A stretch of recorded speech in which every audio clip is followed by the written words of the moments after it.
चलिए दोस्तों, अगले क्लास में मैंने 50 नंबर क्वेश्चन तक आप लोग को करवा दिया था। आप लोगों के बीच 50 नंबर क्वेश्चन तक मैंने करवा दिया। अगर जो वीडियो नहीं देखे हैं वो जाकर 50 नंबर तक वीडियो देख लें। ये प्रैक्टिस सेट नंबर 2 है। प्रैक्टिस सेट नंबर 2 में आज हम 51 नंबर क्वेश्चन से शुरुआत करेंगे। 51 नंबर क्वेश्चन क्या कहता है, सुनिए। कहता है, पृथ्वी के ऊपरी परत पर खनिज, जल, गैस तथा हुमस के मिश्रण को क्या कहते हैं? तो पृथ्वी के ऊपरी परत पर खनिज, जल, गैस तथा हुमस के मिश्रण को मिट्टी कहते हैं। क्या कहते हैं? मिट्टी कहते हैं। और भारत में मिट्टी को 8 भागों में बांटा गया। भारत में मिट्टी को कितने भागों में बांटा गया? 8 भागों में। और भारत में सबसे ज़्यादा जलोढ़ मिट्टी पाई जाती है। और जलोढ़ मिट्टी भारत के भूभाग पर 43% भूभाग पर पाई जाती है। और दूसरे स्थान पर आता है लाल मिट्टी। और मिट्टी के अध्ययन को पेडोलॉजी कहा जाता है। मिट्टी के अध्ययन को क्या कहता है? पेडोलॉजी। चलिए अगले क्वेश्चन की ओर बढ़ते हैं। कहता है, स्वतंत्र भारत की सबसे पहली बहुउद्देशीय परियोजना है। बात किया जाए, भारत में बहुउद्देशीय परियोजना की स्थापना 1948 में। आज़ादी के बाद 1948 ईस्वी में पहली बार बहुउद्देशीय परियोजना की स्थापना दामोदर नदी पर किया गया था। कौन सी नदी पर? दामोदर नदी पर किया गया था। चलिए अगले क्वेश्चन की ओर। कहा जा रहा है, निम्नलिखित में से किसे मरणोपरांत भारत रत्न प्रदान नहीं किया गया? तो डॉक्टर जी.के. कर्वे को मरणोपरांत भारत रत्न नहीं दिया गया था, जबकि लाल बहादुर शास्त्री, के कामराज और एम.जी. रामचंद्रन को मरणोपरांत भारत रत्न दिया गया था। चलिए अगले क्वेश्चन की ओर। लोकसभा के लिए कितने कोरम होते हैं? लोकसभा की बात करें, लोकसभा में कुल 545 सदस्य होते हैं। कुल 545 सदस्य में से इसका 1/10 भाग, 1/10 भाग कहने मतलब लगभग 55%, मतलब 55 सदस्य, मतलब 55 सदस्य होना चाहिए। और भाग में 1/10 भाग, मतलब कोरम के लिए कितना सदस्य होना चाहिए? कुल सदस्य भाग का कितना होना चाहिए? तो कुल सदस्य का 10वां भाग। चलिए अगले क्वेश्चन की ओर। 55 नंबर, ठीक है। 55 नंबर कह रहा है, संविधान सभा के चेयरमैन मतलब अध्यक्ष कौन थे? संविधान सभा की बात करें, संविधान सभा के अस्थायी अध्यक्ष डॉक्टर राजेंद्र प्रसाद थे, जबकि अस्थायी अध्यक्ष सच्चिदानंद सिन्हा थे। और डॉक्टर राजेंद्र प्रसाद को संचालन समिति का भी अध्यक्ष बनाया। संचालन समिति का भी अध्यक्ष डॉक्टर राजेंद्र प्रसाद थे। चलिए, घाटे के वित्तीय व्यवस्था का क्या तात्पर्य? घाटे का वित्तीय व्यवस्था का तात्पर्य बजट घाटे की तरह। अगला, निम्नलिखित में से किस देश ने द्वितीय विश्व युद्ध में पर्ल हार्बर पर आक्रमण किया था? बात किया जाए द्वितीय विश्व युद्ध की, तो द्वितीय विश्व युद्ध की शुरुआत 1939 ईस्वी से लेकर 1945 ईस्वी के बीच द्वितीय विश्व युद्ध देखने को मिलता है। तो पर्ल हार्बर की बात करें, पर्ल हार्बर यूएसए में है। यूएसए का एक सैनिक संगठन में मतलब सैन्य विभाग है और सैन्य हवाई अड्डा है। और इसी पर जापान ने गलती से आक्रमण कर दिया था, यानी धोखेधड़ी से जापान ने पर्ल हार्बर पर आक्रमण कर दिया था। तो इसका आंसर हो जाएगा जापान। इसका आंसर क्या हो जाएगा? जापान हो जाएगा। तो सही आंसर हमारा हो गया जापान। चलिए अगले क्वेश्चन की ओर। अलंग नाम प्रसिद्ध शिपयार्ड कहाँ स्थित है? तो ये गुजरात में है। इसके पीछे छोटा सा स्टोरी है, सुन लीजिए।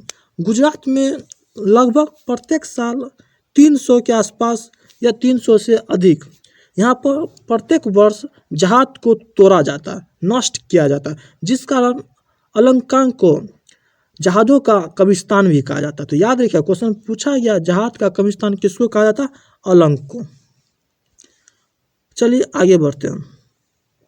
मांडू की रानी रूपमती का संबंध किससे था? तो बाज बहादुर। बाज बहादुर की बात करें, बाज बहादुर मालवा का शासक था। कहाँ का शासक था? मालवा का शासक था। बाज बहादुर की पत्नी थी रूपमती। चलिए अगले क्वेश्चन की और। अगला है नाटो। नाटो अभी चर्चा में, नाटो को हम थोड़ा सा विस्तार में बताते हैं। नाटो की बात करें, नाटो की स्थापना 1949 ईस्वी में हुआ था। नाटो की स्थापना 1949 ईस्वी में हुआ था। नाटो की बात करें, नाटो में वर्तमान समय में 30 सदस्य हैं, यानी 30 सदस्य हैं, 30 देश है नाटो में। नाटो की बात करें, नाटो की मुख्यालय ब्रुसेल्स में, कहाँ है? ब्रुसेल, इसका आंसर हो जाएगा ब्रुसेल। बेल्जियम की राजधानी ब्रुसेल्स में इसकी मुख्यालय है।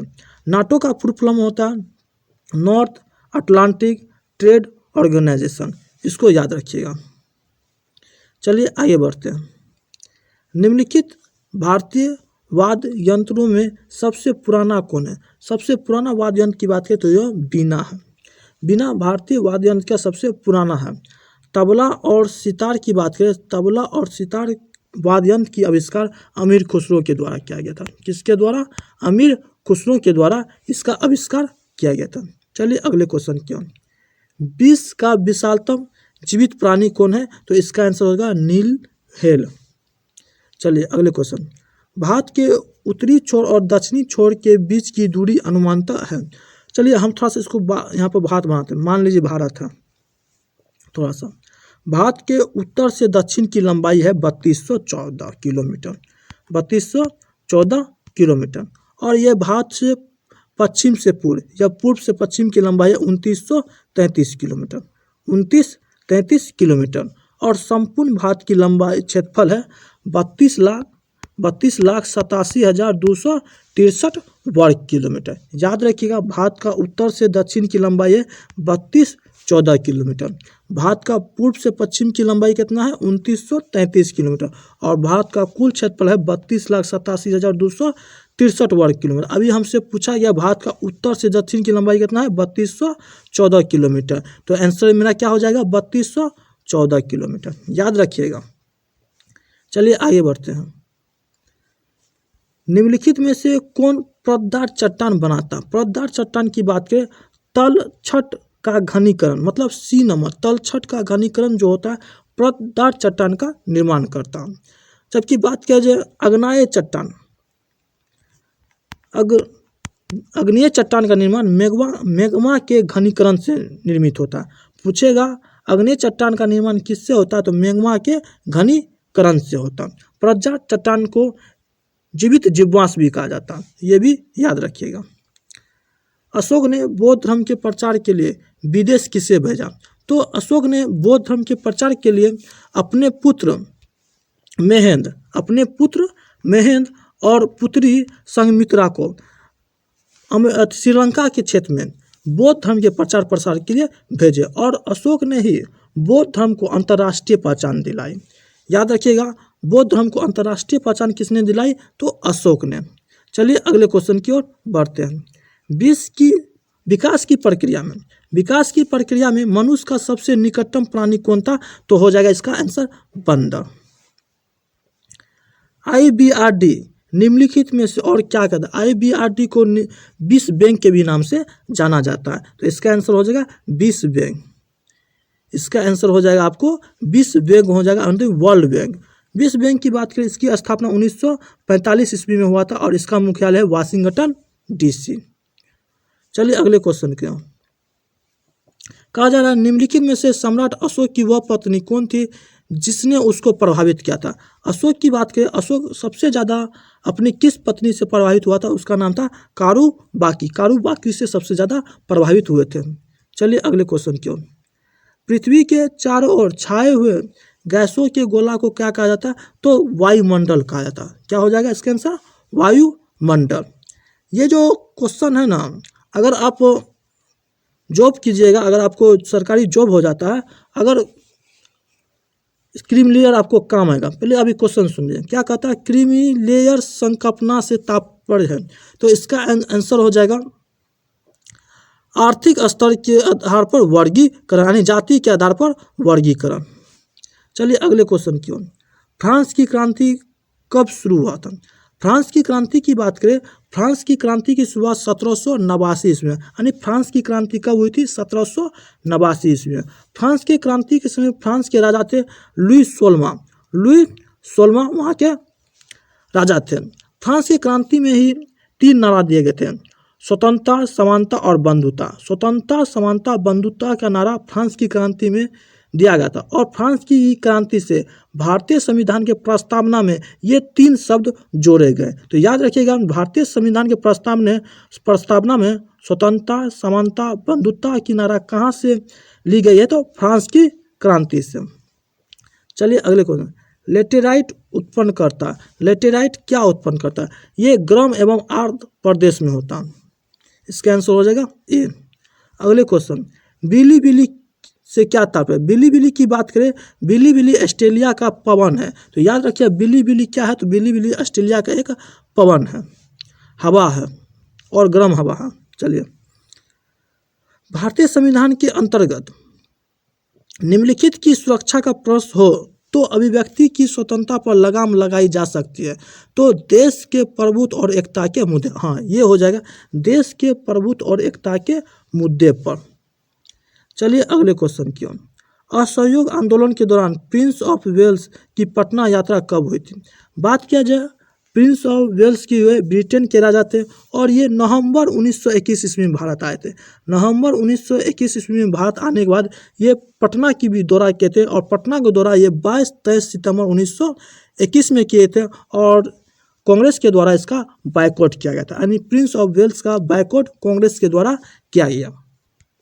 चलिए अगले क्वेश्चन की, प्रकाश का शून्य अवकाश में वेग अनुमानतः है। मतलब पूछा जा रहा प्रकाश में वेग कितना होता है, प्रकाश का वेग कितना होता है? तो इसका हो जाएगा 3 × 10⁸ मीटर पर सेकेंड। आगे है, आंतों के रोगी के निदान के लिए निम्नलिखित किरण का उपयोग किया जाता है। किस किरण का उपयोग किया जाता है? तो एक्स किरण का। इसका आंसर हो जाएगा एक्स किरण। चलिए 78 नंबर क्वेश्चन से शुरुआत करते हैं। 78 नंबर क्वेश्चन है, दाढ़ी बनाने के लिए किस दर्पण का उपयोग किया जाता है? क्वेश्चन यही है। तो दाढ़ी बनाने के लिए काम में आता है तो कौन? अवतल दर्पण। चलिए अगला क्वेश्चन, कहा जा रहा है ठोस कपूर से कपूर के वाष्प बनने की प्रक्रिया को क्या कहते हैं? मतलब ठोस का वाष्प में बनने की प्रक्रिया को क्या कहते हैं? ऊर्ध्वपातन। इसका आंसर हो जाएगा ऊर्ध्वपातन। पौधे एवं पेड़ का खाना तैयार करने की प्रक्रिया क्या कहलाती है? फोटोसिंथेसिस। इसका आंसर हो जाएगा डी नंबर, फोटोसिंथेसिस। चलिए अगले क्वेश्चन की ओर, कौन सा विटामिन खट्टा है? मतलब कहने का मतलब विटामिन जो खट्टा में पाया जाता है तथा चर्म को स्वस्थ रखने में जरूरी होता है। मतलब किस विटामिन में खट्टा पाया जाता है? मतलब सैट्रिक अम्ल पाया जाता है विटामिन सी में। बात रखिए, विटामिन बी और सी जल में घुलनशील होता है, पूछा गया क्वेश्चन है। और विटामिन विटामिन ए और डी वसा में घुलनशील होता है। वसा में कौन सा विटामिन घुलनशील होता है? तो ए और डी। जल में कौन सा विटामिन घुलनशील होता है? बी और सी। चलिए अगले क्वेश्चन की ओर, यहाँ कहा जा रहा तत्व एक्स बृहत्तम कक्षा में 4 इलेक्ट्रॉन, मतलब तत्व एक्स के बृहत्तम कक्षा में 4 इलेक्ट्रॉन है और हाइड्रोजन के साथ इसका यौगिक, मतलब हाइड्रोजन के साथ इसका यौगिक बनना, और हाइड्रोजन के बृहत्तम कक्षा में 1 इलेक्ट्रॉन है। जब ये रिएक्शन करेगा ना तो ये 1 चल जाएगा एक्स पर और 4 चल जाएगा एच पर, तब हो जाएगा XH4। इस कौन सा ऑप्शन हो जाएगा? D number. ऐसा कौन सा? डी। आंसर हो गया डी। निम्न संख्या में से कौन सी संख्या 99 से पूरी तरह विभाजित है? 99 की बात करें, 99 को फैक्टराइजेशन करेंगे तो 9 और 11 बनेगा। क्या बनेगा? 9 और 11। मतलब 9 से भी कटना चाहिए और 11 से भी कटना चाहिए। मत एक ही संख्या है, वो हो जाएगा ए। देखिएगा, इसको जोड़िएगा, जोड़ने के बाद 9 के टेबल में वो आ जाएगा। तो मतलब 9 के टेबल में आ गया, मतलब 9 से डिजिबल है और 11 से भी ये डिजिबल है। चलिए अगले क्वेश्चन की ओर, इसको देखिए, इसको बनाना कैसे? जैसे 256 है, देख लीजिए, 231 प्लस 81 का वर्गमूल 9, 256 का वर्गमूल 16। अब सबको जोड़िए, सबको जोड़ने के बाद आ जाएगा 256। कितना आ जाएगा? 256 आ जाएगा। और 256 का वर्गमूल क्या होता है? 16। तो आंसर मेरा क्या हो जाएगा? 16 हो जाएगा। मेरा आंसर क्या निकल के आ गया? 16। तो याद रखिएगा 16। चलिए अगले क्वेश्चन की ओर, ये देखिए, इसका हमको 3 संख्या दे लें, सबको मान लिए x, 2x, 4x, 5x। अब इसका कहता है वर्ग का योग। अब इसका वर्ग करेंगे, 2 का वर्ग हो जाएगा 4, 4 का वर्ग हो जाएगा 16, 5 का वर्ग हो जाएगा 25। अब सबको जोड़ लेना, सबको जोड़िएगा तो आ जाएगा 45x²। 45x²। x² कहाँ से आ गया, सब में x है, इसका भी x करेंगे x², ये भी x², ये भी x², सबको जोड़िएगा 45x² आ जाएगा। हम लोग के अनुसार वर्गों का योग आ गया 45x²। सवाल में दिल है 1620। कितना दिल है, 1620 दिल है।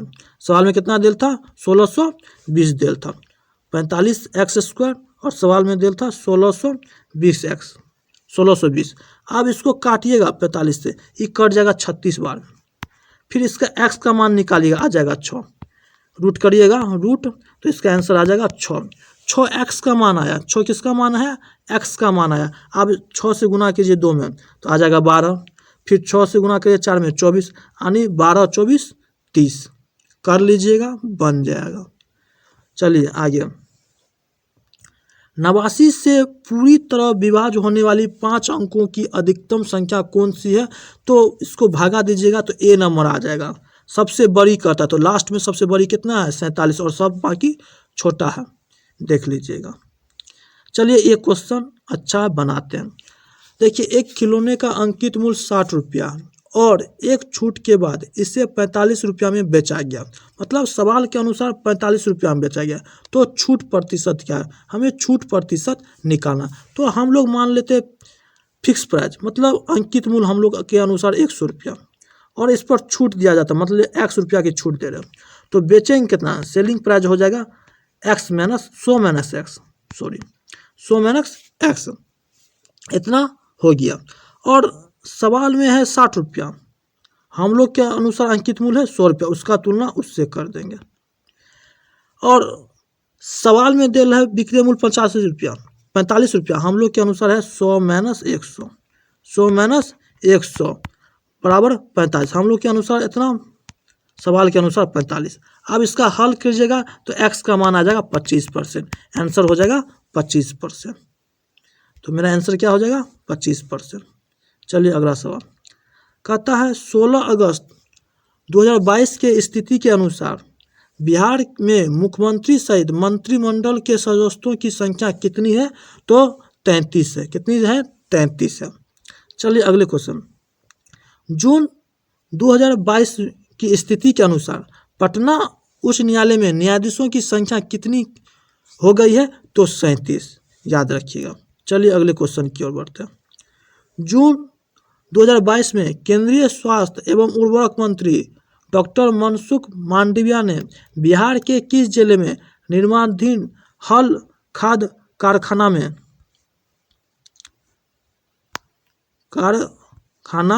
में इस नैनो यूरिया का एक यूनिट स्थापित किया है, तो इसका सही आंसर हो जाएगा बेगूसराय में स्थापित की गई है। अगला क्वेश्चन। 20 जून 2022 को जस्टिस अहसानुद्दीन आमबुल्ला पटना उच्च न्यायालय के न्यायाधीश के रूप में शपथ लिए और उनका स्थानांतरण किस उच्च न्यायालय में हुआ है, तो आंध्र प्रदेश में से भेज दिया गया है। अगला है क्वेश्चन, बिहार के कृषि निवेश प्रोत्साहन नीति योजना कब लागू की गई है, तो याद रखिए अगस्त 2022 में।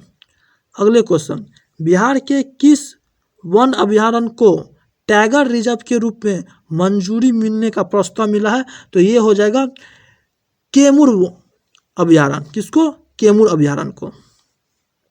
आगे, प्रस्तावित गोरखपुर सिलीगुड़ी एक्सप्रेसवे को बिहार के कितने जिलों से होकर गुजरने की केंद्र सरकार ने सैद्धांतिक मंजूरी मिला है, तो 9, बिहार के 9 ऐसे जिले से होकर गुजरेगी। चलिए, 3 राज्यों को जोड़ने वाली गोरखपुर सिलीगुड़ी एक्सप्रेसवे वे करीब कितने हिस्से बिहार से होकर गुजरेगी, मतलब 416 किलोमीटर से गुजरेगी। अगला है, सैंपल रजिस्ट्रेशन सिस्टम द्वारा जारी नवीनतम रिपोर्ट के अनुसार बिहार में नवजात शिशु की मृत्यु दर कितनी है, तो 27%। अगला क्वेश्चन है, बिहार के मुख्यमंत्री नीतीश कुमार और केंद्रीय मंत्री गडकरी ने गंगा नदी पर बने महात्मा गांधी सेतु पुल की पूर्वी लेन का उद्घाटन कब किया, तो 7 जून 2022। अगला है, जून 2022 में 9वीं सीनियर राष्ट्रीय रग्बी टूर्नामेंट का आयोजन किस राज्य में हुआ है? बिहार। चलिए अगला क्वेश्चन, 12 जून 2022 को किस राज्य की महिला रग्बी टीम ने राष्ट्रीय चैंपियन में सीनियर वर्ग का खिताब जीता है? तो हो जाएगा बिहार।